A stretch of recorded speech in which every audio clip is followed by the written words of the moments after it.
Salutations, fellow colleagues. My name is David Maya, and today I'm going to be covering relationships for the communications class we are all taking. So let's get freaking right into it.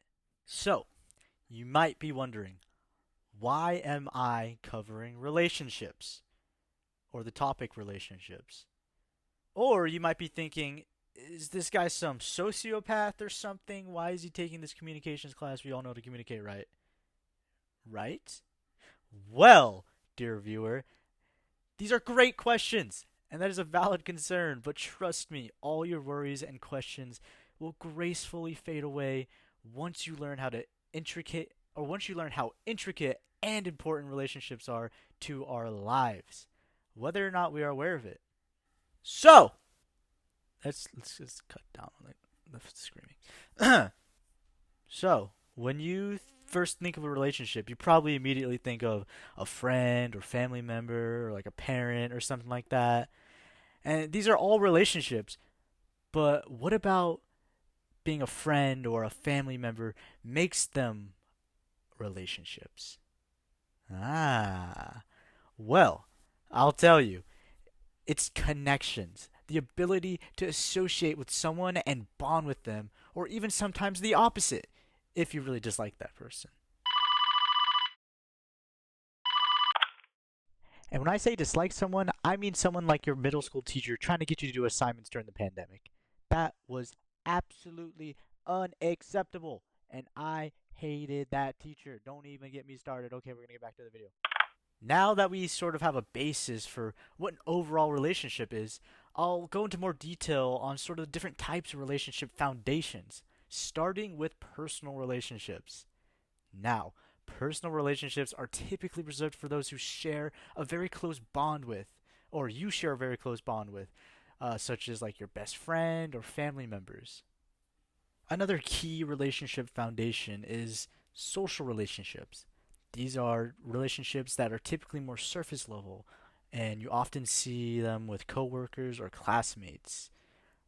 These have the chance to potentially turn into personal relationships if you either party or both parties chooses to sort of go down that path.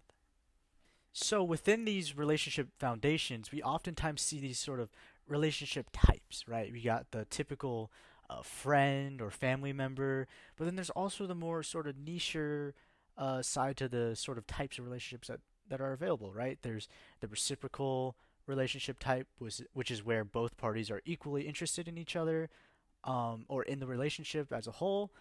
And there's like the associative type, which is where the parties don't really connect very well, but they're still like there. Like there's still a relationship and they still can maybe call each other friends or associatives. That's typically maybe like a coworker or something like that.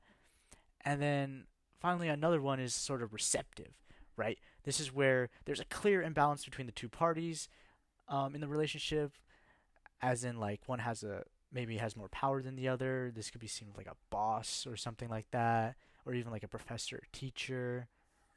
So now that we sort of have an even better idea of what relationships are, um, it's important to know the different stages that can occur within a relationship, right? It's not just a one and done, you're in a relationship and this is how it's going to be. There are many different sort of stages and even phases for those stages in relationships, right?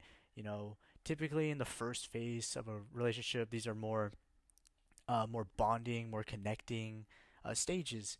We have the coming together, like bonding or initiating and integrating, which is basically a fancy way of saying you guys are sort of like an official thing, whether it's a friend or couple. And then the second phase of a relationship is typically the coming apart, right? This is when you'll see things like you guys are avoiding each other, there's stagnation, and eventually you might even see termination of the relationship entirely. Okay, the final topic I'm going to talk about in regards to relationship is self-disclosure, which is arguably one of the most important parts of a relationship, right? You can't connect or bond with someone as easily if you're not disclosing information about yourself, right? And they're not disclosing information about themselves. So, because what would be the whole point of a relationship at that point, right? You'd just be talking to a wall, or you wouldn't even be talking at all. So, us as a species has sort of come up with a way of categorizing self disclosure into four main distinct windows, right? We have open disclosure, which represents the part of us we actively choose to share with the others, right? This can be information that we're just willy nilly throwing out there, maybe on Instagram or photos and stuff like that. Another window is the closed self, which is the part of us we know very well, but we choose actively not to share with others. Another window could be blind self, which is the part of us others see but we can't. And this can be, for example, when we if we talk too loudly and we don't know it, people will come up to us and tell us, "Hey, can you be quiet?" or something like that. And that's sort of that'd be part of our blind self. Lastly, the last window is the unknown self, arguably the scariest window of them all because it's the part of us that we don't know and others don't know. So it's a complete mystery. Okay, y'all, I hope you enjoyed this video. I went over basically what relationships are in terms of communication and interpersonal communication and relationships. So I hope you learned something from this. I hope you were able to take something away from this. And I hope this helps with the final coming up. I don't know how much relationship stuff's gonna be on there, but if any relationships stuff's gonna be on there, I hope I covered it and covered it well. Um, and yeah, I hope this sort of just put into perspective how complicated relationships can be and how intricate they are. All right, everyone, have a great day.